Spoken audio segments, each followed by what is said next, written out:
Beware of drifting away from seeking God first. What happens if we do that? We have to beware of anything becoming an idol. What is an idol? An idol is anything that gets foremost in our life. And the Bible tells us many things can rob God of being foremost. So little children, beware of idols. What are the idols he thought about? He knew the Old Testament. Job says, watch out that you don't worship gold. You sit around and, like the man I told you about last week that carries his gold back and forth, money can become an idol. Career or technology, Habakkuk talked about how fishermen would worship their net because it could get fish out of the water. Instead of worshiping the God that made the fish and gave them strength to fish, they worshiped the net. That's as ridiculous and unwise as worshiping your career. It's only God that gives us brain waves to continue and breath to work. Or we worship technology. We just love technology instead of the God that designed the laws of the universe that makes the technology work. And those things can become an idol, and God begins to slip. And whenever anything is more important than the Lord, it's an idol. And we also need to be aware of our appetites. It says in Philippians 3:19, whose God is their appetite.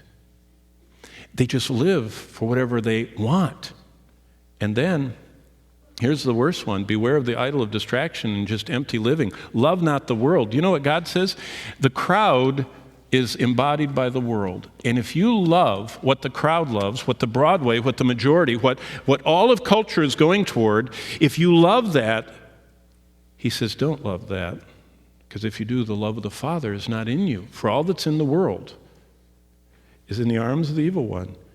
And we have to say, God, you're foremost, and I want your control.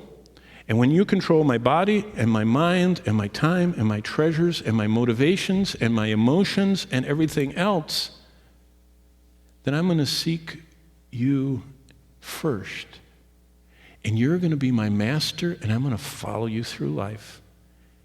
And so what the Lord said is, when Christ examined some of the early believers' lives, he states that they need to seek him foremost.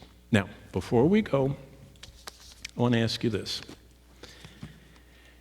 Do you think that God is consistently saying we're supposed to seek him with all of our heart and with all of our soul? Do you think that's true?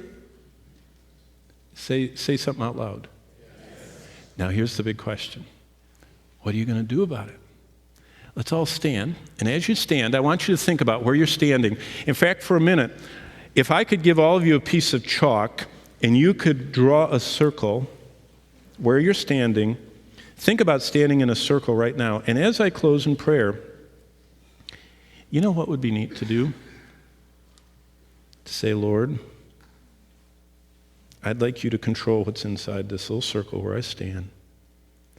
And I want to start every day focusing on who you are and then responding to your desire to control me. Can you imagine what will happen in your family? I'm going to have a lot of mothers call me this week. That's how radical Christ can change us.